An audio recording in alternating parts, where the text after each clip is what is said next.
Welcome to learning with केटी। आज का हमारा जो टॉपिक होने वाला है वो हम पढ़ने वाले हैं केमिकल काइनेटिक्स, जो यूनिट 4 आता है क्लास 12th का पार्ट 1 में। बेसिकली एक फिजिकल केमिस्ट्री का चैप्टर है, तो हम इसको देख लेते हैं।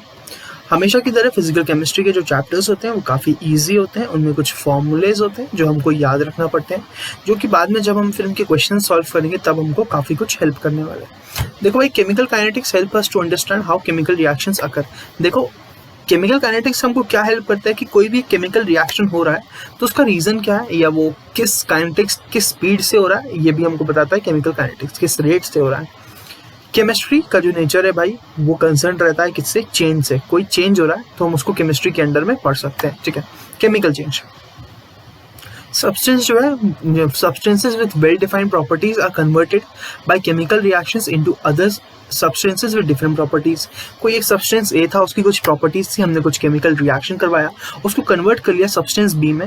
अब सब्सटेंस बी की प्रॉपर्टीज जो है वो जरूरी नहीं है कि ए सब्सटेंस जैसी हो सकता है उससे अलग प्रॉपर्टीज का एक नया सब्सटेंस बने, तो इसको बोलते हैं हम क्या, केमिकल रिएक्शन।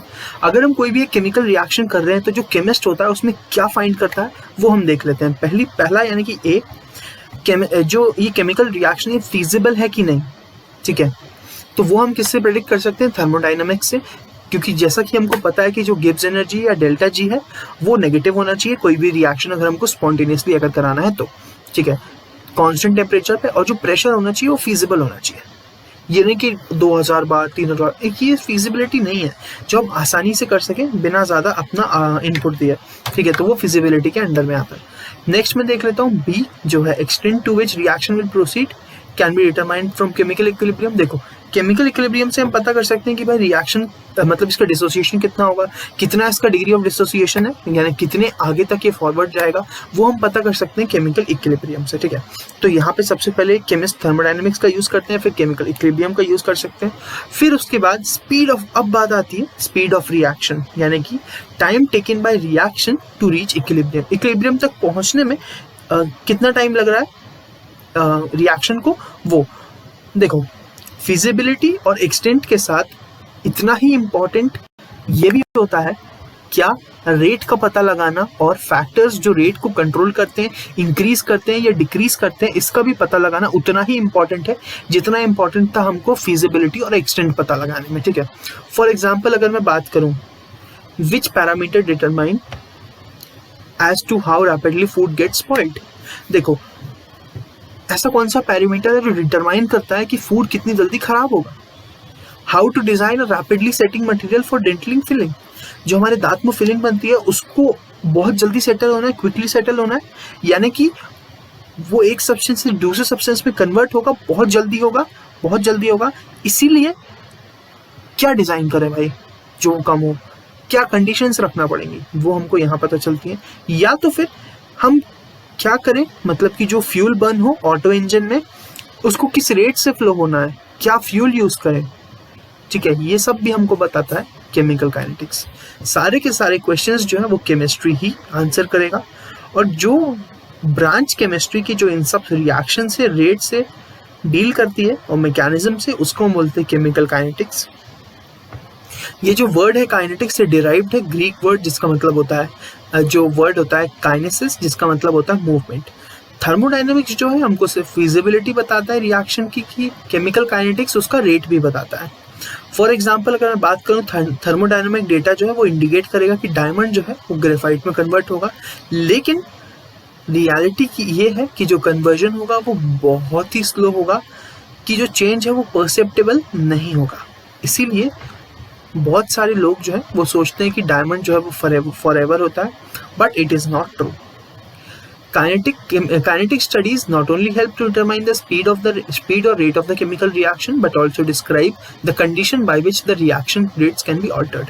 देखो, केमिकल काइनेटिक्स जो है हमको सिर्फ ये नहीं बताता है कि भाई इसका रेट या स्पीड कितना होगा, जबकि वो ये भी बताता है कि किन कंडीशंस में हमारा जो रेट होगा उसको हम चेंज कर सकते हैं। जो फैक्टर्स जैसे कि concentration, temperature, pressure, effect of catalyst, ये रेट ऑफ रिएक्शन को अफेक्ट करता है। अगर मैं मैक्रोस्कोपिक लेवल की बात करूं तो हम सिर्फ इंटरेस्टेड हैं अमाउंट रिएक्टेड में, या तो फिर अमाउंट फॉर्म्ड में, और जो रेट हो रहा है उनकी कंजम्पशन का उसमें। मॉलिक्यूलर लेवल पे जो रिएक्शन मैकेनिज्म होता है वो इन्वॉल्व करता है ओरिएंटेशन को, एनर्जी ऑफ मॉलिक्यूल को जो कोलिजन के अंदर जा रहे हैं। जैसे कि मान लो ओरिएंटेशन किसी का ऐसा है, किसी का ऐसा है, तो ओरिएंटेशन पे डिपेंड करता है।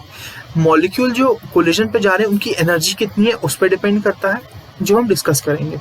ठीक है, इस यूनिट में हम डील करेंगे एवरेज और इंस्टेंटेनियस रेट ऑफ रिएक्शन से, और कुछ फैक्टर्स जो इनको अफेक्ट करते हैं, कुछ एलिमेंट्री आइडियाज के बारे में बात करेंगे। कोलिजन थ्योरी ऑफ रिएक्शंस की, रिएक्शन रेट की, वो उसके बारे में भी बात करेंगे।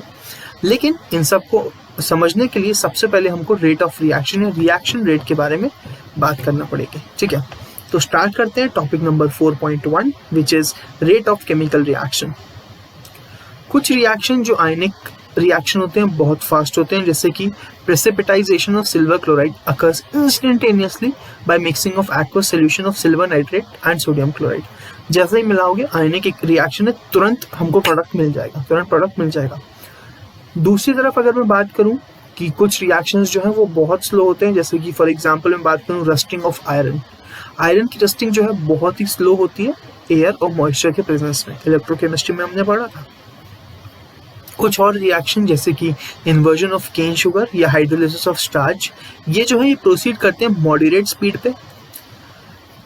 Can you think of this more example from each category? हाँ, हम बिल्कुल सोच सकते हैं। आप लोग सोचिए, घर पे आराम से सोचिए, आपके पास टाइम ही टाइम है। यू मस्ट बी नोइंग, हमको ये पता है कि भाई जो स्पीड ऑफ एन ऑटोमोबाइल है इसको हम एक्सप्रेस करते हैं in terms of change in position और distance covered by the certain period of time. ठीक है भाई, अगर हमको स्पीड बतानी होती तो हम कैसे बताते हैं? Distance travelled upon time taken, यही वहां पे लिखा हुआ है। सिमिलरली अगर हमको स्पीड बताना है किसी भी एक रिएक्शन की या रेट ऑफ रिएक्शन बताना है, तो उसको हम डिफाइन करते हैं as change in concentration of reactant और प्रोडक्ट इन यूनिट टाइम, यानी इतने यूनिट, एक यूनिट टाइम में उसका जो कंसेंट्रेशन है उसमें कितना चेंज आ रहा है, इसको बताने के लिए हम क्या यूज करते हैं? रेट ऑफ रिएक्शन को। अगर मैं और स्पेसिफिकली बात करूं, तो हम उसको एक्सप्रेस कर सकते हैं। पहला, the rate of decrease in concentration of any one of the reactant. किसी भी एक रिएक्टेंट के रिस्पेक्ट में मैं बात कर सकता हूं कि एक रिएक्टेंट के कंसेंट्रेशन में क्या चेंज हो रहा है उसके रिस्पेक्ट में। या तो फिर मैं बात करते रेट ऑफ डिक्रीज देख लूं किसी भी एक रिएक्टेंट की, या तो फिर मैं रेट ऑफ इंक्रीज देख लूं कंसेंट्रेशन में किसी एक दूसरे प्रोडक्ट की। इंक्रीज होगा प्रोडक्ट, डिक्रीज होगा रिएक्टेंट। तो मैं रिएक्टेंट के केस में भी बात कर सकता हूँ, डिक्रीज देखना पड़ेगा। मैं प्रोडक्ट के केस में भी बात करूंगा, प्रोडक्ट के केस में इंक्रीज देखना पड़ता है। कोई भी एक हाइपोथेटिकल रिएक्शन अगर हम कंसिडर करें कि जिसमें वॉल्यूम जो सिस्टम का रहेगा वो कांस्टेंट रहेगा, आर गिव्स पी। आर हो गया रिएक्टेंट और पी हो गया प्रोडक्ट। ठीक है, 1 mole of product 1 mole of reactant produces. मान लो कि 1 मोल रिएक्टेंट का 1 मोल प्रोडक्ट का बना रहा है, तो अगर मैं R1 और जो P1 रहेगा, मान लो कि कंसेंट्रेशन है किसी R की और P की, concentration of R and P respectively. ठीक है, कितने टाइम में? टाइम T1 में। ठीक है, और अगर मैं बात करूं R2 और P2 हो गए कंसेंट्रेशन एट टाइम T2। ठीक है, तो अगर मैं change in time delta T की बात करूं तो ये आ जाएगा T2 माइनस T1। फिर अगर मैं बात करूं डेल्टा आर की, ठीक है, तो ये कितना आ जाएगा? R2 माइनस R1, मतलब कि change in concentration of reactant. अगर मैं बात करूं change in concentration of product, तो वो आ जाएगा P2 माइनस P1। ठीक है, इसमें किसी को कोई दिक्कत नहीं होगी। देखो भाई, यहाँ पे जो स्क्वायर ब्रैकेट्स हैं, मतलब कि स्क्वायर ब्रैकेट्स कुछ इस टाइप से, जो स्क्वायर ब्रैकेट्स हैं वो इंडिकेट करते हैं किसी भी एक सब्सटेंस का मोलर कंसेंट्रेशन। अब हम लिख सकते हैं rate of disappearance of R is equals to decrease in concentration of R upon time taken, यानी डिक्रीज इन कंसेंट्रेशन यानी minus of delta R upon delta T. ठीक है, तो ये हो गया हमारा बेसिक थॉट। ठीक है, नेक्स्ट मैं लिख सकता हूँ rate of appearance of P, लिख सकता हूँ कैसे? Is equals to increase in concentration of P upon time taken, या वो हो सकता है इंक्रीज हो रहा है तो पॉजिटिव का साइन आएगा सामने, delta P upon delta T. Delta R जो है ये एक नेगेटिव क्वांटिटी है, इसीलिए जो कंसेंट्रेशन ऑफ रिएक्टेंट है वो डिक्रीज हो रहा है, इसीलिए हम उसको -1 से मल्टीप्लाई करते हैं to make the rate of reaction a positive quantity.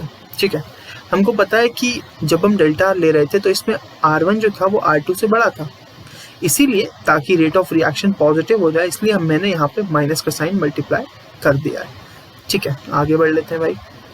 Equation 4.1 और 4.2 जो अभी अभी हमने देखी वो कहलाती है एवरेज रेट ऑफ रिएक्शन, ये जिसको हम बोलते हैं आर एवरेज। इसको रिप्रेजेंट करते हैं आर ए बी से। एवरेज रेट जो है वो डिपेंड करता है change in concentration of reactant या product and time taken for that change to occur, यानी कि change in reaction of product, change in concentration of product या रिएक्टेंट अपॉन उस चेंज को अकर होने में कितना टाइम लगा वो। अगर ग्राफ देखो तुम लोग, अगर हम ग्राफ देखें, जो लेफ्ट वाला ग्राफ होगा वो हमने देखा हुआ है कि रिएक्टेंट, कंसंट्रेशन ऑफ रिएक्टेंट क्या होगा कि जैसे जैसे मैं टाइम इंक्रीज करता जाऊंगा तो जो कंसंट्रेशन होगा रिएक्टेंट का वो टाइम के साथ साथ डिक्रीज होगा, वो टाइम के साथ साथ डिक्रीज होगा। लेकिन वहीं अगर मैं बात करूं किसके केस में, कंसंट्रेशन ऑफ प्रोडक्ट में, तो ये टाइम के साथ साथ देखो ये इंक्रीज होगा। ठीक है, रेट अब यहाँ मुझे मान लो एवरेज रेट जो होगा वो मैं ले सकता हूँ minus of delta R upon delta T, यानी कि R2 minus R1 upon T2 minus T1 into minus का साइन। लेकिन अगर मुझे इंस्टेंटेनियस रेट चाहिए तो मुझे इसका स्लोप निकालना पड़ेगा, यानी माइनस ऑफ स्लोप जो होगा वो देगा हमको इंस्टेंटेनियस रेट, जो होगा minus of dr by dt। ठीक है भाई, सेम यही केस होगा कंसिडरेशन ऑफ प्रोडक्ट में। अगर मुझे एवरेज रेट चाहिए तो वो तो अपन ने निकाल लिया था, delta P by delta T. अगर मुझे इंस्टेंटेनियस रेट चाहिए तो मुझे इस ग्राफ का स्लोप निकालना पड़ेगा, मुझे इस ग्राफ का स्लोप निकालना पड़ेगा जो होता है टैन थीटा, या जिसको हम लिखते हैं dp बाई dt। ठीक है भाई, आगे बढ़ते हैं। तो कुल मिला के इस ग्राफ से हमने ये देखा कि कंसंट्रेशन, रिएक्टेंट का कंसंट्रेशन डिक्रीज हो रहा है टाइम के साथ और कंसंट्रेशन ऑफ प्रोडक्ट जो है वो इंक्रीज हो रहा है टाइम के साथ। ठीक है, आगे बढ़ लेते हैं। नेक्स्ट हम देख लेते हैं unit of rate of reaction. Equation number 4.1 और 4.2 से ये क्लियर होता है कि भाई जो यूनिट होगी रेट ऑफ रिएक्शन की वो होगी concentration upon time. For example अगर कंसंट्रेशन जो है वो मोल्स पर लीटर में है और टाइम सेकेंड्स में है तो फिर यूनिट हो जाएगी moles per litre per second. लेकिन अगर मैं गैसियस रिएक्टेंट पे बात करूं तो जो कंसंट्रेशन ऑफ गैसेस होगी उसको हम एक्सप्रेस करेंगे एज पार्शियल प्रेशर, तब जो रेट इक्वेशन की यूनिट हो जाएगी वो हो जाएगी एटम्स पर सेकेंड। भाई एग्जाम्पल है, example number 4.1, from the concentration of C4H9Cl, यानी कि जो ब्यूटाइल क्लोराइड जिसको बोलते हैं, डिफरेंट टाइम्स दिया हुआ है, हमको एवरेज रेट निकालना है रिएक्शन का। ठीक है, तो ये रिएक्शन दिया हुआ है और डिफरेंट इंटरवल्स पे इनका कंसंट्रेशन दिया हुआ है। तो हमको अगर डिटरमाइन करना है किसी भी एक टाइम इंटरवल में या डिफरेंट इंटरवल में हमको डिटरमाइन करना है एवरेज रेट ऑफ रिएक्शन, तो फिर उसको हमको क्या करना पड़ेगा, change in concentration of reactant upon time taken for that change to occur. तो यहाँ पे बहुत ही शानदार तरीके से टेबल बनाई हुई है, तो इस टेबल को आप रीड कर लेंगे, आपको सब समझ में आ जाएगा। तो टेबल 4.1 यानी कि जो टेबल अभी ऊपर दी हुई है उससे हमने ये देखा कि भाई जो एवरेज रेट है वो फॉल करता है 1.90 into 10 to the power -4 moles per litre से 0.4 into 10 to the power -4 moles per litre per second तक। लेकिन जो एवरेज रेट है उसको हम प्रेडिक्ट नहीं कर सकते, कैन नॉट बी, उसके नहीं, एक मिनट, जो एवरेज रेट है can not be used to predict the rate of reaction at a particular instant as it would be constant for the time interval for which it is calculated। देखो भाई, average rate जो है उससे हम instantaneous rate नहीं निकाल सकते, मतलब कि किसी भी एक इंस्टेंट का रेट हम नहीं बता सकते अगर हमारे पास एवरेज रेट है, क्योंकि एवरेज रेट जो है वो जितने टाइम इंटरवल में तुमने निकाला है उस पूरे टाइम इंटरवल के लिए कांस्टेंट रहने वाला है। तो अगर हमको एक्सप्रेस करना है rate of a particular moment of time, यानी कि किसी एक पर्टिकुलर मोमेंट ऑफ टाइम पे अगर मुझे रेट एक्सप्रेस करना है तो वो मैं डिटरमाइन करता हूँ इंस्टेंटेनियस रेट, या जिसको मैं बोलता हूँ इंस्टेंटेनियस रेट ऑफ रिएक्शन। इसको ऑब्टेन करने के लिए हमको कंसिडर करना पड़ेगा कि एवरेज रेट जो है at the smallest time interval dt के लिए निकालना पड़ेगा, यानी कि जब डेल्टा टी जो है वो 0 को अप्रोच कर जाए। तो मैथमेटिकली अगर मैं बात करूं तो जो infinitely small dt instantaneous rate होगा वो हम लिख सकते हैं R average is equals to minus of delta R upon delta T, जिसको मैं लिख सकता हूँ delta P upon delta T. यहाँ पे जो होगा हमारा जो डेल्टा टी है वो टेंड करेगा 0 को, या तो फिर मैं आर इंस्टेंटेनियस लिख सकता हूँ D minus of D R by D T या तो फिर plus of D P by D T. ठीक है, कोई दिक्कत नहीं, आगे बढ़ जाते हैं। तो भाई इस केस में अगर मैं देखूं तो ये होगा एवरेज रेट कितने पे, 600 सेकंड पे इंस्टेंटेनियस रेट जो है वो उस पॉइंट पे जो टैंजेंट आएगा उसका स्लोप हो जाएगा। ठीक है भैया, आगे चल लेते हैं। It can be determined by drawing हाँ देखो, हमको अगर ये ग्राफिकली डिटरमाइन करना है तो हमको उस पॉइंट या उस टाइम पे एक टैंजेंट ड्रॉ करेंगे जो on either of the curve for concentration of R या पी, यानी कि कोई भी किसी भी एक या तो रिएक्टेंट के कर्व पे या तो प्रोडक्ट के कर्व पे हमको टैंजेंट बना सकते हैं। ठीक है, और कैलकुलेट कर सकते हैं उसका स्लोप जो टेबल 4.1 है उसमें इंस्टेंटेनियस रेट जो है वो 600 सेकंड के लिए फॉर एग्जांपल अगर मैं बात करूं उसको हम कैलकुलेट कर सकते हैं। अगर मैं प्लॉट कर लूं कंसंट्रेशन किसका, ब्यूटाइल क्लोराइड का as a function of time, तो जो t इक्वल टू 600 सेकेंड्स पे जो टैंजेंट बनेगी उसका जो स्लोप होगा उस स्लोप को हम इंस्टेंटेनियस रेट बोलेंगे। जैसे कि for example R instantaneous at 600 second is equal to minus of 0.0165 minus 0.037 upon 800 minus 400 जो लगभग आता है 5.12 into 10 to the power 5 minus 5 moles per litre per second के आसपास। अगर मैं 250 सेकेंड्स पे निकालूं तो भी मैं आर इंस्टेंटेनियस निकाल सकता हूँ, 350 पे निकाल सकता हूँ, 450 पे भी निकाल सकता हूँ। अगर मैं कंसिडर करूँ कोई एक reaction Hg plus Cl2 gives HgCl2 जहाँ पे जो स्टोइचियोमेट्रिक कोएफिशिएंट है रिएक्टेंट और प्रोडक्ट के वो सेम है, तो फिर रेट ऑफ रिएक्शन जो होगा वो डायरेक्ट हो जाएगा किसका, पहले तो रिएक्टेंट के उसमें देख लेते हैं। तो रिएक्टेंट में देख रखेंगे तो फिर उसमें हमको माइनस का साइन लगाना पड़ेगा, तो minus of change in concentration of Hg upon time taken is equals to minus of change in concentration of Cl2 upon change in time। और अगर मैं प्रोडक्ट के टर्म्स में देखूंगा तो मुझे माइनस नहीं लगाना पड़ेगा, यानी कि ये डायरेक्ट हो जाएगा change in concentration of HgCl2 upon time taken.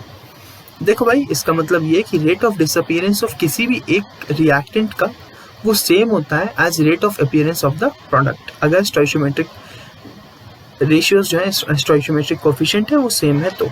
लेकिन अगर मैं अगला रिएक्शन देखूं जिसमें मैंने दो मोल HI को डिकम्पोज किया है 1 मोल ऑफ H2O2 में, तो अगर मुझे इसको एक्सप्रेस करना है, ठीक है, अगर मुझे कुछ इस टाइप के रेट को एक्सप्रेस करना है किसी भी एक रिएक्शन के लिए जहाँ पे जो स्टोइचियोमेट्रिक कोएफिशिएंट है रिएक्टेंट या प्रोडक्ट के वो इक्वल टू 1 नहीं है, तो रेट ऑफ डिसअपीयरेंस ऑफ किसी भी एक रिएक्टेंट का या rate of appearance of product जो होगा इसको हमको डिवाइड करना पड़ेगा उनके रिस्पेक्टिव स्टोइचियोमेट्रिक कोएफिशिएंट से, क्योंकि rate of consumption of HI जो है वो ट्वाइस है rate of formation of H2 या I2 के।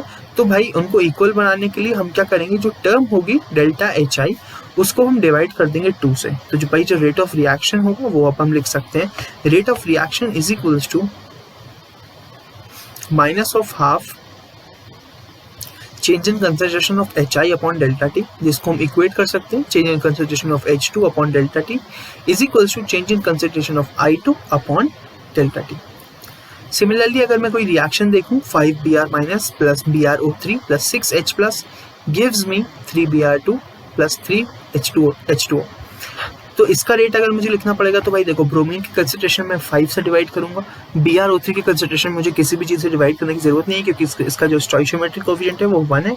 अगर मुझे H प्लस के केस में देखना पड़ेगा तो मैं 6 से डिवाइड कर दूंगा, अगर मैं Br2 के केस में देखूंगा तो मुझे 3 से डिवाइड करना पड़ेगा, और अगर मैं H2O के केस में देखूंगा तो इसमें भी मुझे 3 से डिवाइड करना पड़ेगा। ठीक है, तो बेसिकली ये चीज़ क्लियर हो गई होगी कि कोएफिशिएंट ऑफ रिएक्टेंट और प्रोडक्ट आर नॉट, ठीक है, तो उनको सेम बनाने के लिए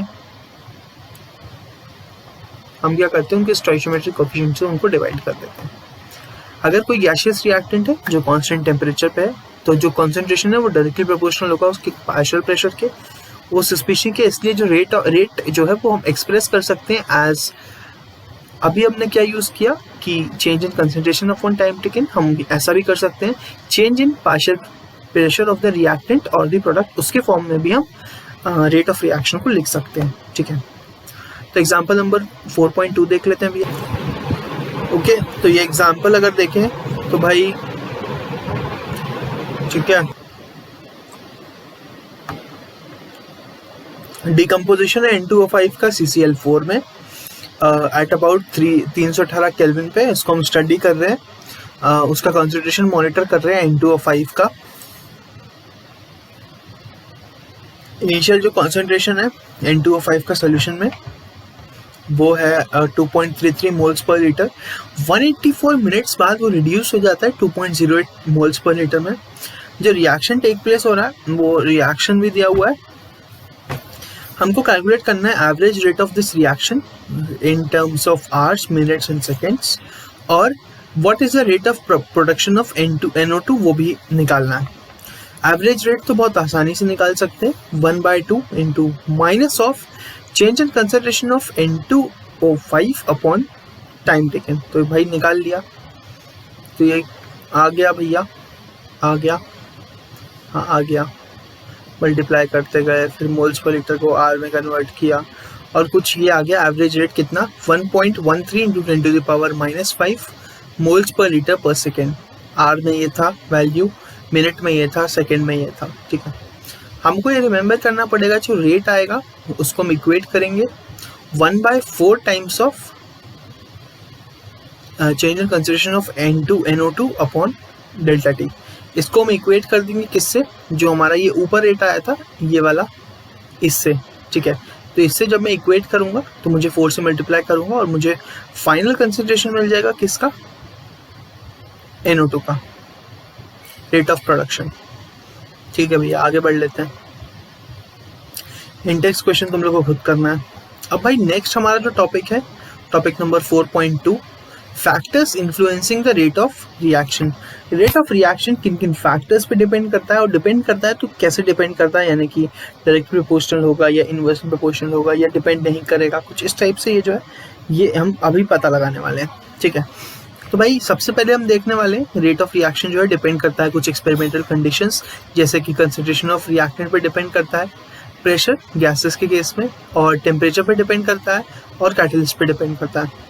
सबसे पहले हम देखने वाले dependence of rate on concentration. ठीक है, जो रेट है किसी भी केमिकल रिएक्शन का at a given temperature depend कर सकता है कंसंट्रेशन पे, एक या एक से ज्यादा रिएक्टेंट या प्रोडक्ट की। जो representation rate of reaction in terms of concentration of reactant, इसको हम रेट लॉ बोलते हैं, और इसको हम रेट इक्वेशन भी बोलते हैं या तो रेट एक्सप्रेशन बोलते हैं, वो हमने ऊपर देख लिया था। नेक्स्ट है rate expression and rate constant. भाई रेट एक्सप्रेशन और रेट कांस्टेंट में क्या रिलेशन है वो देखते हैं। जो रिजल्ट है टेबल नंबर 4.1 में जो ऊपर हमने देखा था, वो हम उससे हमको क्लियरली ये पता चलता है कि भाई जो रेट ऑफ रिएक्शन है वो डिक्रीज करता है जैसे जैसे टाइम निकलता जाता है, और कॉन्सेंट्रेशन जो है रिएक्टेंट का वो डिक्रीज करता है, और प्रोडक्ट का रेट जो है वो इंक्रीज करता है। ठीक है, तो इसलिए जो रेट ऑफ रिएक्शन है वो डिपेंड करता है कंसंट्रेशन ऑफ रिएक्टेंट पे। ठीक है, अगर मैं कोई भी एक जनरल रिएक्शन ले रहा हूँ, AA give plus BB give CC plus GD, यहाँ पे जो ABCD है ये इसके स्टोइशियोमेट्रिक कोफिशिएंट है रिएक्टेंट और प्रोडक्ट के। जो हमारा रेट का एक्सप्रेशन आ जाएगा ये होगा रेट प्रोपोर्शनल टू A की पावर X B की पावर Y। यहाँ पे जो एक्सपोनेंट्स X और Y हैं ये ज़रूरी नहीं है कि स्टोइशियोमेट्रिक कोफिशिएंट यानी A और B के बराबर ही हो। ऊपर की जो इक्वेशन है इसको हम ऐसे भी लिख सकते हैं, rate equal to K times of क्या, A की पावर कंसंट्रेशन ऑफ A की पावर X और B की पावर Y। यहाँ पे हम लिख सकते हैं रेट को माइनस ऑफ dR/dt, जिसको मैं लिख सकता हूँ equal to K times of A की पावर X B की पावर Y। अब भाई ये जो इक्वेशन बनी है 4.4 की, इसको हम बोलते हैं डिफरेंशियल रेट इक्वेशन, जहाँ पे K जो है वो जो प्रोपोर्शनैलिटी कांस्टेंट है इसको हम बोलते हैं रेट कांस्टेंट। ये जो इक्वेशन है 4.4 ये रिलेट करती है rate of reaction to concentration of reactant, और इसको हम बोलते हैं रेट लॉ या तो फिर रेट एक्सप्रेशन। तो रेट लॉ एक ऐसा एक्सप्रेशन है जिसमें कि रिएक्शन रेट जो है वो दिया जाता है किसके टर्म्स में, मोलर कंसंट्रेशन के रिएक्टेंट की। जो मोलर कंसंट्रेशन होती है वो एक पावर को रेज की जाती है, जहाँ पे उसकी पावर जरूरी नहीं है कि उसका जो स्टोइशियोमेट्रिक कोफिशिएंट हो वही हो। ठीक है, उसके जो बैलेंस केमिकल इक्वेशन में हम देखते हैं, एक बार इसको इंग्लिश में पढ़ लेते हैं। Rate law is the expression in which reaction rate is given in terms of molar concentration of reactant with each term raised to some power, which may or may not be same as the stoichiometric coefficient of the reacting species in the balanced chemical equation. For example, अगर मैं बात करूँ 2NO plus O2 मुझे मिलता है to NO2, ठीक है। इस केस में we can measure the rate of reaction. Rate of reaction को हम मेजर कर सकते हैं किसके, इनिशियल कॉन्सेंट्रेशन को, either by keeping the concentration of one of the reactant constant and changing the concentration of the other reactant or by changing the concentration of both the reactant। कैसे major कर सकते हैं भाई, या तो मैं initial concentration को किसी भी एक रिएक्टेंट की जो इनिशियल कंसंट्रेशन है उसी को कांस्टेंट लेते चलूं और दूसरे को चेंज करूं, या तो फिर मैं दोनों की चेंज कर दूं, ऐसा भी कर सकते हैं। तो इस पे हम लोगों ने टेबल नंबर 4.2 बनाया है initial rate of formation of NO2 पे। कुछ इस टाइप से एक्सपेरिमेंट्स किए हैं, ठीक है। जब इनिशियल NO का 0.30 था तब O2 का 0.30 था, इनिशियल रेट ऑफ फॉर्मेशन 0.096 का। इसका अगर मैंने 60 कर दिया, ठीक है, इसका मैंने अगर 30 कर दिया, ठीक है, तो इधर पे रेट ऑफ रिएक्शन बढ़ रहा है, ठीक है। अगर मैंने 30 किया इधर अगर मैंने 60 किया तो भी जो रिएक्शन का रेट है वो फॉर्मेशन ऑफ NO2 ये भी बढ़ रहा है, ठीक है। फिर मैंने दोनों को बढ़ा दिया, यहाँ पे 0.60 कर दिया दोनों को, तो भी ये जो रिएक्शन का रेट है वो इंक्रीज हो रहा है, ठीक है। ये बहुत ही ज़्यादा ऑब्वियस है कि ये जो रिजल्ट हमने ऊपर के देखे कि जो कॉन्सेंट्रेशन है अगर वो NO की मैं डबल करता हूँ और O2 को कांस्टेंट रखता हूँ तो जो इनिशियल रेट है वो इंक्रीज कर जाता है, किसके फैक्टर से, 4 के फैक्टर से, यानी कि 0.096 से 0.384 इंक्रीज हो जाता है moles per litre per second. This indicates, इससे हमको ये पता चलता है कि जो रेट है वो डिपेंड कर रहा है square of concentration of NO के स्क्वायर टाइम्स जो रेट है वो डिपेंड कर रहा है। जब मैं कंसेंट्रेशन जो है NO की कांस्टेंट रखता हूँ, कंसेंट्रेशन ऑफ O2 डबल करता हूँ, तो जो रेट है वो डबल हो रहा है। इसका मतलब कंसेंट्रेशन जो ऑक्सीजन है उसका जो पावर है वो 1 है, ठीक है, उसका जो पावर है वो 1 है।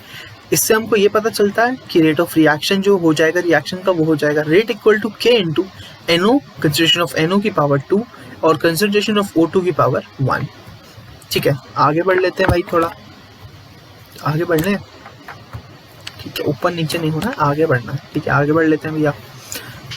Differential form of rate equation है, इसको हम लिख सकते हैं माइनस ऑफ dR/dt, यानी कि minus of change in concentration of reactant upon time taken is equals to K into NO का स्क्वायर इंटू, मतलब कंसेंट्रेशन ऑफ NO का square into concentration of O2, ठीक है।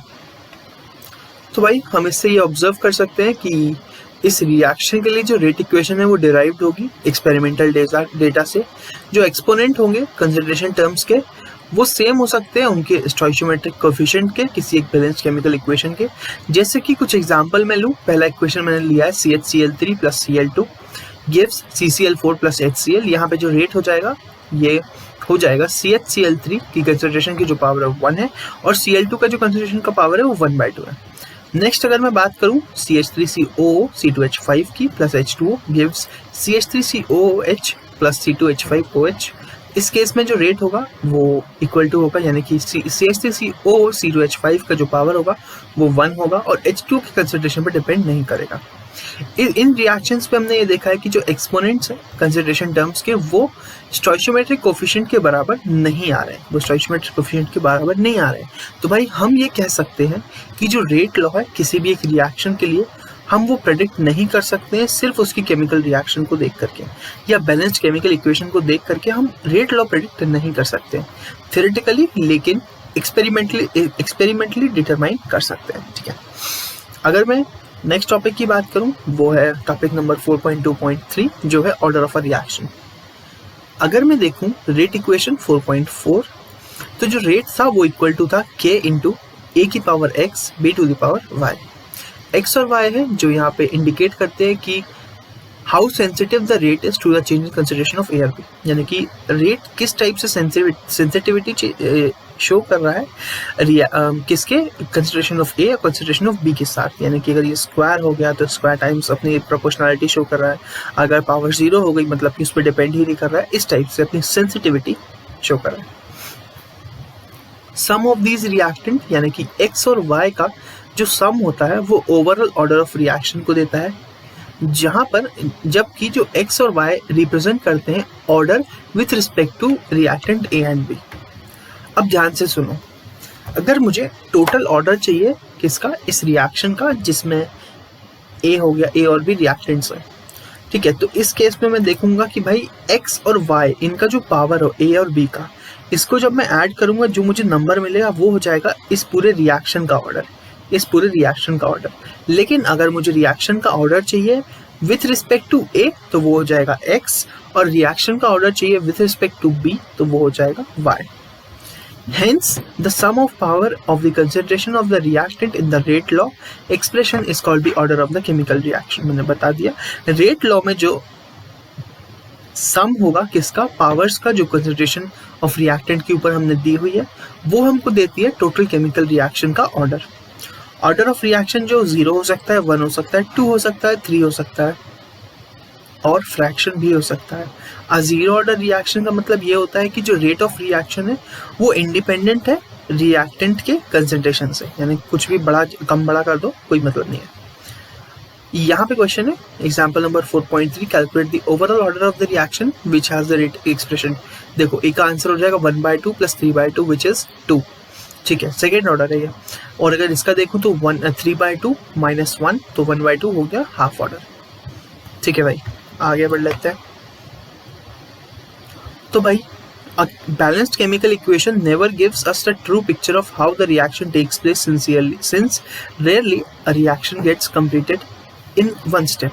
देखो भाई कोई भी एक बैलेंस्ड केमिकल इक्वेशन है वो हमको कभी भी ये सही पिक्चर यानी कि रिएक्शन रियली कैसे प्रोसीड कर रहा है वो कभी नहीं बताता है, क्योंकि ज़रूरी नहीं है कि जो रिएक्शन है ये कंप्लीट भी हो रहा हो, ऐसा कुछ भी ज़रूरी नहीं है।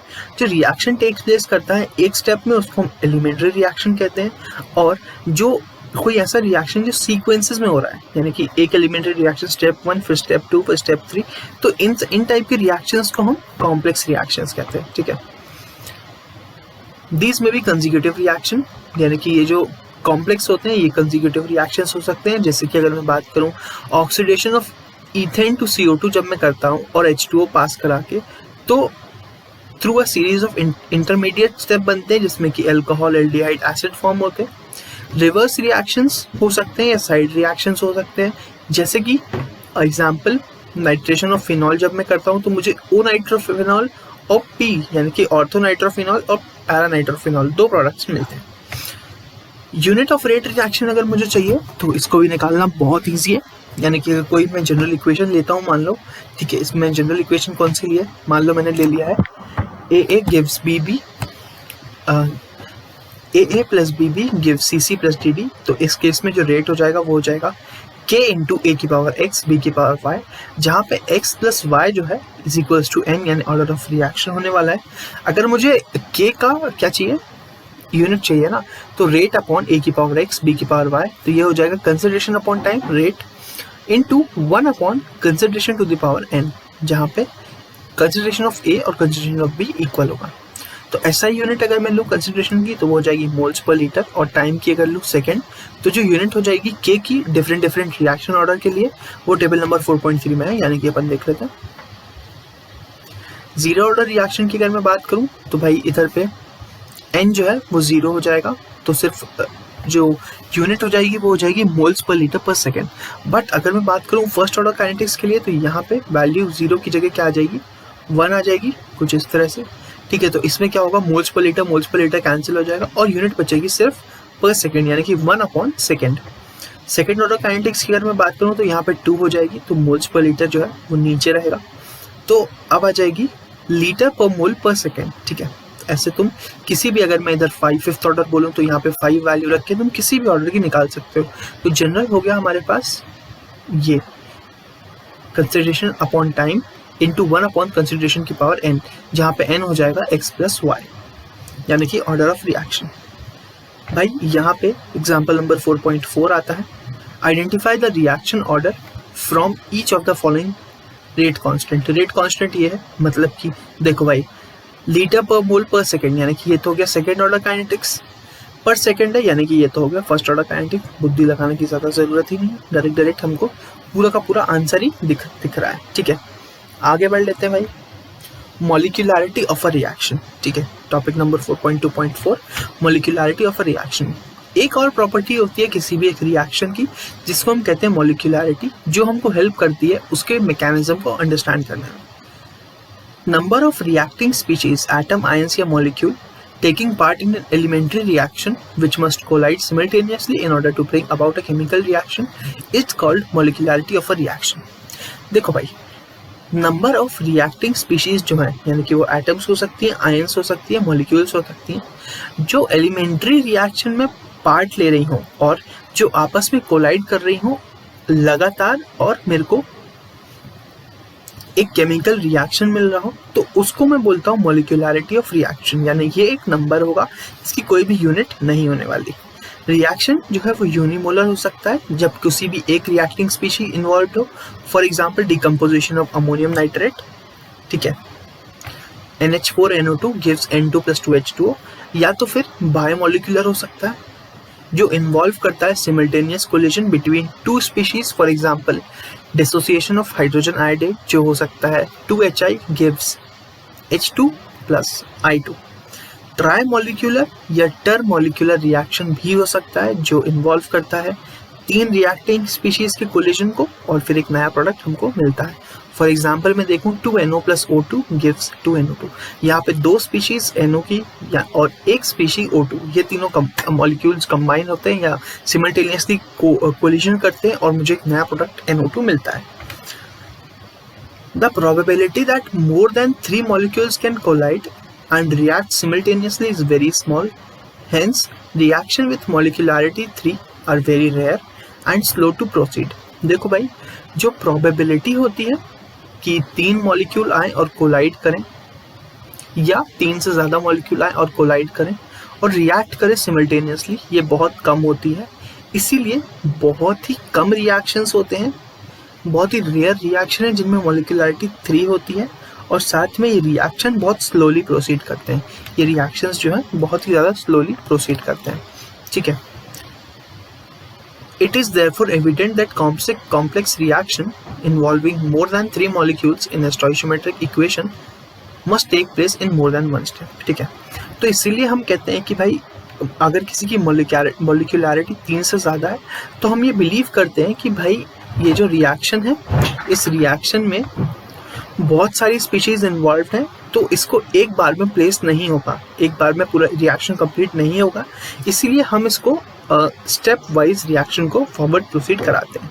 जैसे कि फॉर एग्जांपल मैं ले सकता हूँ KClO3 + 6FeSO4 + 3H2SO4 give me KCl + 3Fe2SO4 whole thrice + 3H2। ये जो रिएक्शन है ये अपेरेंटली सीम करता है 10th ऑर्डर का 6 + 3 + 1, लेकिन एक्चुअली ये एक सेकेंड ऑर्डर रिएक्शन है। This shows that this reaction takes place in several steps। इससे हमको ये पता चलता है कि ये जो रिएक्शन है ये बहुत सारी स्टेप्स में होता है, जो स्टेप कंट्रोल करती है रेट ऑफ रिएक्शन। तो हमको ये पता करना है भाई कौन सी स्टेप है जो रेट ऑफ रिएक्शन को अफेक्ट करती है, ओवरऑल रिएक्शन को। तो ये जो क्वेश्चन है इसको हम आंसर कर सकते हैं अगर हम मैकेनिज्म ऑफ रिएक्शन पे जाएं, यानी कि chances to win the relay race competition by a team depends upon the slowest person in the team. देखो, कोई भी एक रिले रेस है, मान लो 10 लोग भाग रहे हैं, तो तुम जो सबसे तेज भाग रहा है उससे नहीं करोगे कि ये तो तेज भागेगा तो ये तो जिताएगा, लेकिन जीत निर्भर करती है किस पे, जो सबसे धीरे दौड़ता है। तो हमको भी यही करना है कि सारे के सारे रिएक्शंस के देखना पड़ेंगे और उसमें से हम ढूंढेंगे कि कौन सा रिएक्शन सबसे धीरे प्रोसीड कर रहा है। वो डिसाइड करेगा कि रेट ऑफ रिएक्शन क्या होने वाला है, ठीक है। तो इसको ये जो स्लोएस्ट स्टेप होता है इसको हम बोलते हैं रेट डिटरमाइनिंग स्टेप, ठीक है।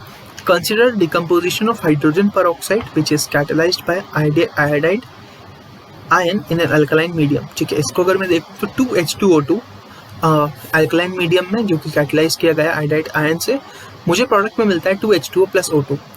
जो रेट ऑफ रिएक्शन है इस रिएक्शन की रेट इक्वेशन है, वो रेट हो जाएगा -dH2O2 यानी change in concentration of H2O2 upon time taken which is equal to K into H2O2 concentration of H2O2 into concentration of I- iodide ion.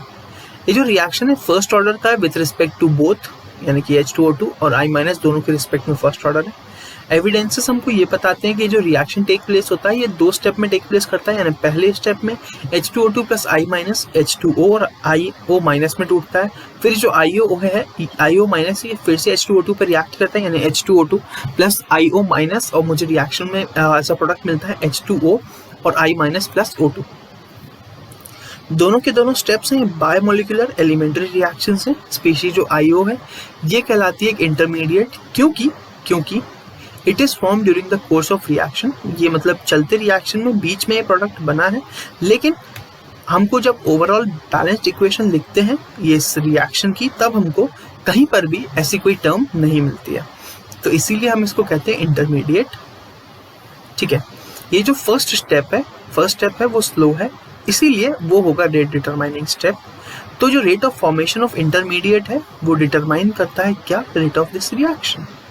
तो जो हमने ऊपर इतनी बकवास करी, यानी जो इतनी फायदे वाली बातें करी अभी तक, तो उनका कंक्लूजन क्या है हम वो देख लेते हैं। पहला, order of reaction is an experimental quantity. जो ऑर्डर ऑफ रिएक्शन होता है वो एक एक्सपेरिमेंटल क्वांटिटी होता है। ये 0 हो सकता है और फ्रैक्शन भी हो सकता है, लेकिन मॉलिक्यूलैरिटी कभी भी 0 नहीं होगी। अरे कोई एटम कंबाइन ही नहीं करेगा तो क्या ही बना लोगे, कोई एटम कोलाइड ही नहीं करेगा तो क्या ही बना लोगे, इसीलिए मॉलिक्यूलैरिटी 0 नहीं होगी। और एक नॉन इंटीजर भी नहीं हो सकती, आधा एटम कभी नहीं मिलेगा। एटम 1 हो सकता है, 2 हो सकता है, 1.5 नहीं हो सकता, 0.5 नहीं हो सकता। इसीलिए ऑर्डर जो है वो एप्लीकेबल होगा elementary as well as complex reaction के लिए, लेकिन जो मॉलिक्यूलैरिटी है वो हम सिर्फ देख सकते हैं एलिमेंट्री रिएक्शंस के लिए। फॉर कॉम्प्लेक्स रिएक्शन मॉलिक्यूलैरिटी का कोई मतलब नहीं होता है। क्वेश्चन आता है ये, what are the differences between molecularity and order of reaction. Next है, किसी भी एक कॉम्प्लेक्स रिएक्शन के लिए ऑर्डर जो है उसको हम दे सकते हैं किसी भी एक स्लोएस्ट स्टेप से, लेकिन जो मॉलिक्यूलैरिटी है स्लोएस्ट स्टेप की is same as the order of the overall reaction. ठीक है, कॉम्प्लेक्स रिएक्शन की अगर मैं बात करूँ तो जो ऑर्डर हम उस ऑर्डर देते हैं वो देते हैं स्लोएस्ट स्टेप का, लेकिन जो मॉलिक्यूलैरिटी है वो स्लोएस्ट स्टेप की बराबर होती है। ऑर्डर जो होता है वो ओवरऑल रिएक्शन के बराबर होती है, मॉलिक्यूलैरिटी ऑर्डर के बराबर हो जाती है। नेक्स्ट होगा टॉपिक नंबर 4.3 जो है इंटीग्रेटेड रेट इक्वेशंस। देखो हमने अभी नोट किया कि जो कंसिडरेशन है वो डिपेंड करती है रेट के, जिसको हम कहते हैं डिफरेंशियल रेट इक्वेशन से, लेकिन ये हमेशा कन्वीनियंट नहीं रहेगा हमारे लिए कि हम डिटरमाइन करें इंस्टेंटेनियस रेट को, क्योंकि ये जो मेजर होता है ये मेजर होता है किससे, हमको डिटरमाइन करना पड़ता है। पहले तो कंसंट्रेशन वर्सेस टाइम का एक बड़ा सा ग्राफ बनाना पड़ता है, फिर जिस पॉइंट टी के लिए हमको चाहिए है उस पॉइंट टी के लिए हमको टेंजेंट बना करके उसका स्लोप निकालना पड़ता है। तो भाई ये काफ़ी डिफिकल्ट प्रोसेस हो जाएगी किसी भी एक रेट लॉ को निकालने की या ऑर्डर ऑफ रिएक्शन को निकालने की। तो भाई इस जो ये हमारी डिफिकल्टी है इसको अवॉइड करने के लिए हम एक इंटीग्रेटेड डिफरेंशियल रेट इक्वेशन बनाते हैं, जिसमें रिलेशन होता है, डायरेक्टली रिलेट करता है मेजर्ड एक्सपेरिमेंटल डाटा यानी कि कॉन्सेंट्रेशन को डिफरेंट टाइम्स और रेट कांस्टेंट पे। ठीक है, तो जो इंटीग्रेटेड रेट इक्वेशन है वो डिफरेंट होती है, मतलब कि अलग अलग ऑर्डर ऑफ रिएक्शन के लिए अलग अलग इंटीग्रेटेड रेट इक्वेशंस हम बनाते हैं। तो हम आगे चल करके जीरो ऑर्डर और फर्स्ट ऑर्डर की जो केमिकल रिएक्शंस है उनकी जो इक्वेशंस बनती हैं वो हम देख लेते हैं। सबसे पहले आता है zero order reaction 4.3.1 zero order reactions. Zero order reaction मतलब कि जो रेट ऑफ रिएक्शन होगा वो प्रोपोर्शनल होगा zero power concentration of reactant की, यानी कि R गिव्स P, यहाँ पे जो रेट हो जाएगा minus of change in concentration of reactant upon change in time is equals to K into concentration of R की पावर 0। किसी भी एक क्वांटिटी को अगर पावर 0 पे रेज करते हैं यानी कि उसकी वैल्यू 1 हो जाती है, तो in this case minus of dR/dt is equals to K, या तो फिर rate of change of reactant is equals to K dt। यहाँ पे अगर मैं इंटीग्रेट कर दूँ दोनों साइड तो मेरी इक्वेशन बन जाती है change in concentration of reactant is equals to minus of KT plus I जो है ये इंटीग्रेशन कांस्टेंट है। अगर टाइम 0 पे मैं बात करूँ कि जो कंसंट्रेशन है वो R0 है और R0 जो है वो इनिशियल, और जहाँ पे R0 जो होता है वो इनिशियल कंसंट्रेशन होता है किसका, रिएक्टेंट का। तो यहाँ पे R0 is equals to minus K into 0 is plus I, तो यहाँ पे I की वैल्यू R0 आ जाएगी। तो अगर मैं I की वैल्यू इधर रख दूँ तो मुझे मिलता है R equal to minus of KT plus R0 अगर मैं कंपेयर करूं इक्वेशन नंबर 4.6 को किसी भी एक स्ट्रेट लाइन की इक्वेशन यानी कि y is equals to mx plus c से, तो मैं प्लॉट कर सकता हूं concentration of reactant versus time graph और मुझे एक स्ट्रेट लाइन मिलती है जहां पे इसका स्लोप आता है -k, जो इंटरसेप्ट आता है वो होता है r0 के बराबर। फर्दर अगर मैं इस इक्वेशन को सिंप्लीफाई करूं तो मुझे k की वैल्यू मिल जाती है r0 माइनस r, मतलब कि initial concentration minus concentration eight time t upon t time. Zero order reaction जो है ये रिलेटिवली अनकॉमन होते हैं, लेकिन ये अकर करते हैं कुछ एक स्पेशल कंडीशंस में, जैसे कि कुछ एंजाइम्स होती हैं वो एंजाइम कैटालाइज्ड रिएक्शन जो होते हैं, और जो रिएक्शन होते हैं जो अकर करते हैं मेटल सर्फेसेस पे, जिनके फ्यू एग्जांपल्स हैं किसके, जीरो ऑर्डर रिएक्शंस के। जो डिकम्पोजिशन होता है गैसियस अमोनिया का किस पे, हॉट प्लैटिनम सरफेस पे, वो एक जीरो ऑर्डर रिएक्शन होगा हाई प्रेशर पे। अगर मैं देखूं तो भाई 2NH3 गैस, जहाँ पे हम प्लैटिनम का यूज़ करेंगे as catalyst at about 1130 kelvin, जो काफ़ी हाई टेम्परेचर है, तो मुझे मिलता है N2 प्लस 3H2। रेट जो है ये डायरेक्टली ये प्रोपोर्शनल है NH3 की पावर 0, यानी कि अमोनिया की इनिशियल कंसंट्रेशन पे डिपेंड नहीं करती है। इस रिएक्शन में अगर मैं बात करूं तो भाई जो प्लैटिनम मेटल है वो एक्ट करता है as a catalyst. High pressure पे अगर मैं देखूं तो जो मेटल सरफेस है वो सैचुरेटेड हो जाता है गैस मॉलिक्यूल से, तो further change in reaction condition जो है वो आगे जाकर के अमाउंट ऑफ अमोनिया को ऑल्टर नहीं कर पाती है। ठीक है, किस पे, सरफेस ऑफ कैटलिस्ट पे। तो जो रेट ऑफ रिएक्शन है उसको इंडिपेंडेंट कर देता है कंसंट्रेशन के। जो थर्मल डिकम्पोजिशन है हाइड्रोजन आयोडाइड का गोल्ड सरफेस पे, वो एक और बहुत अच्छा एग्जाम्पल है जीरो ऑर्डर रिएक्शन का। ठीक है, ये हो गया एक। ठीक है भैया, और एक रिएक्शन क्या था, decomposition of gaseous ammonia on hot platinum surface, ये भी एक जीरो ऑर्डर रिएक्शन था। हाँ भाई, ग्राफ देख लो, कुछ बच्चों का मैसेज आ रहा है graph graph graph graph graph graph. हाँ भाई ठीक है, तो ग्राफ देख लो, time versus concentration of r है, r0 हो गया y इंटरसेप्ट, k हो गया माइनस ऑफ स्लोप। ठीक है भाई साहब, आगे बढ़े, स्ट्रेट लाइन बन रही है बच्चों, देख लो। ठीक है, आगे देख लेते हैं फर्स्ट ऑर्डर रिएक्शन। कंटिन्यू करना है, let me check, wait for a second. Okay, तो कंटिन्यू करते हैं।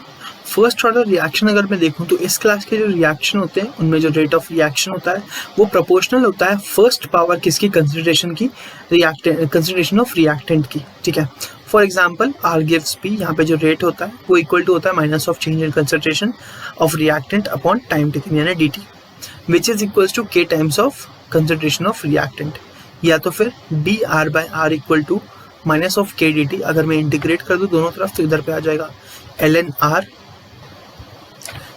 R is equals to minus of K T plus I जो है इंटीग्रेशन कांस्टेंट, और इसकी वैल्यू हम डिटरमाइन इजीली कर सकते हैं। अगर मैं देखूं टी इक्वल टू 0 पे अगर मेरा जो इनिशियल कंसंट्रेशन है वो हो जाएगा R0, तो फिर मैं अगर इस इक्वेशन इसकी जो R0 की वैल्यू है वो अगर मैं रख दूं तो log of R0 is equals to minus of k times 0 plus I, तो आई की वैल्यू आ जाएगी ln R0। अगर मैं इसको सब्सटीट्यूट कर दूं इक्वेशन नंबर 4.8 में तो मेरी वैल्यू हो जाएगी ln R is equals to minus of K T ln R0। ठीक है, अगर मैं इस इक्वेशन को रीअरेंज करूं तो मुझे क्या मिलता है, ln R minus ln R0 is equals to minus K T. हमको पता है log A minus log B को हम लिख सकते हैं log AB, तो मैंने वही किया है ln R consideration of R upon R0 is equals to minus of K T. K को मैं लिख सकता हूँ 1/t log of R0 by R।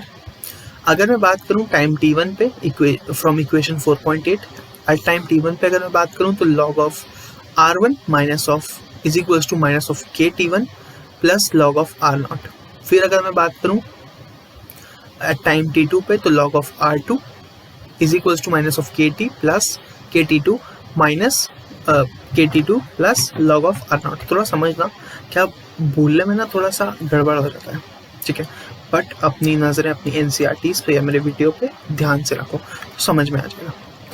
R1 और R2 है ये जो कंसंट्रेशन है रिएक्टेंट की एट टाइम T1 और T2 रिस्पेक्टिवली।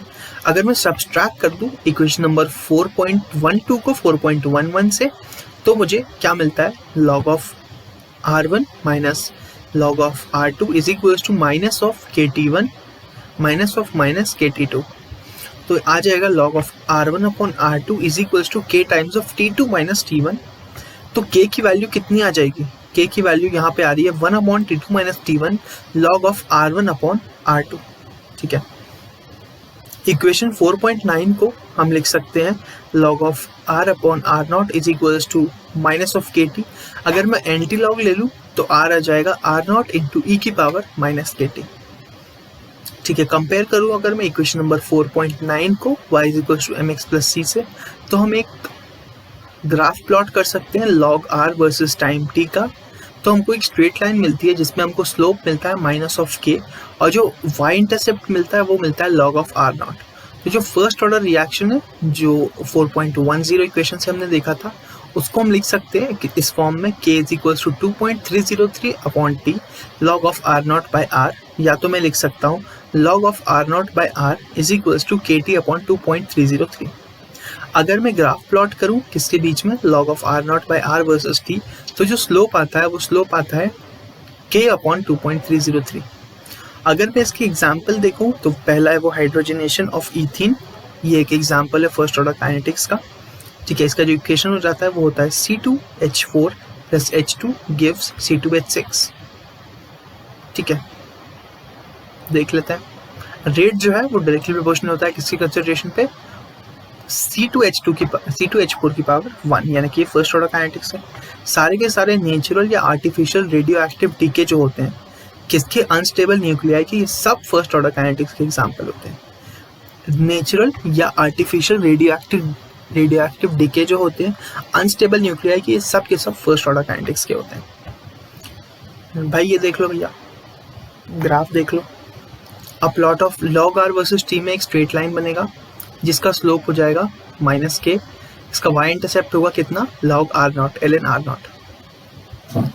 अगर मैं प्लॉट करूं log of R0 by R versus time graph, कैसे प्लॉट करना है इन सब की इक्वेशंस ऊपर दी हुई हैं, तो ध्यान से पढ़ो। स्लोप जो है कितना आ जाएगा, k अपॉन 2.303, ठीक है। अगर मैं इसका एग्जाम्पल भी देख लेते हैं, चलो। क्या है भाई, रेडियम का डीके कर रहा हूं मैं 22688, तो मुझे मिलता है हीलियम का न्यूक्लियाई और मुझे मिलता है रेडॉन का न्यूक्लियाई, ठीक है। तो रेट है, ये होगा rate equal to k into concentration of radium. Decomposition जो होता है N2O5 का या N2O का, ये कुछ और एग्जाम्पल से किसके, फर्स्ट ऑर्डर काइनेटिक्स के। एग्जाम्पल नंबर 4.5 देख लेते हैं भाई। इनिशियल कंसंट्रेशन N2O5 की है जो फर्स्ट ऑर्डर काइनेटिक्स फॉलो करता है। ये जो है N2O5, ये रिएक्शन भी दिया हुआ है, ठीक है। कितनी थी, इतनी थी इनिशियल कॉन्सेंट्रेशन, यानी कि R0 दिया हुआ है और टेम्परेचर दे रखा है, ठीक है। इनिशियल कॉन्सेंट्रेशन दी हुई है, टेम्परेचर दिया है, कंसेंट्रेशन ऑफ N2O5 चाहिए कितनी, 60 मिनट बाद, यानी टाइम दिया है, और कंसेंट्रेशन भी दी है। हमको क्या निकालना है, रेट कांस्टेंट K। तो भाई फर्स्ट ऑर्डर काइनेटिक्स के लिए हम लिख सकते हैं log of R1 upon R2 is equals to K times of T2 minus T1 upon 2.303।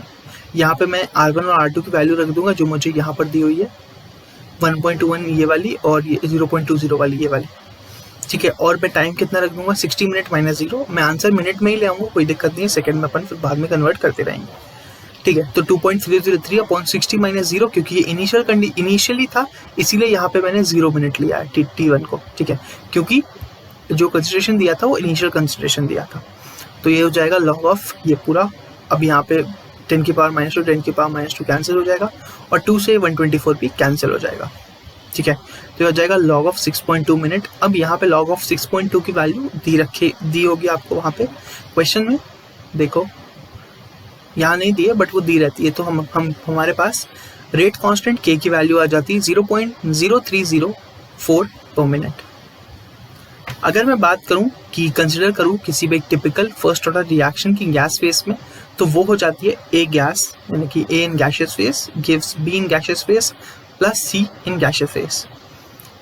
तो अगर PI हो गया इनिशियल प्रेशर A का, P टोटल हो गया total pressure at time T, तो जो इंटीग्रेटेड रेट इक्वेशन बनती है इस टाइप के रिएक्शन की, वो हम डिराइव कर सकते हैं एज टोटल प्रेशर जो होगा वो P यानी कि वो हो जाएगा partial pressure of A partial pressure of B plus partial pressure of C। Partial pressure ये सब के सब पार्शियल प्रेशर ये हमको पता है। X atom, if X ATM को मैं डिक्रीज कर रहा हूँ, भी डिक्रीज, अगर जो डिक्रीज इन प्रेशर या चेंज इन प्रेशर होगा ए का जो चेंज इन प्रेशर होगा वो मान लो x ATM है, कितने टाइम में, t टाइम में, और 1 मोल जो है b और c बन रहे हैं, तो जो इंक्रीज इन प्रेशर होगा b और c का वो भी x ATM होगा भैया, है ना भैया।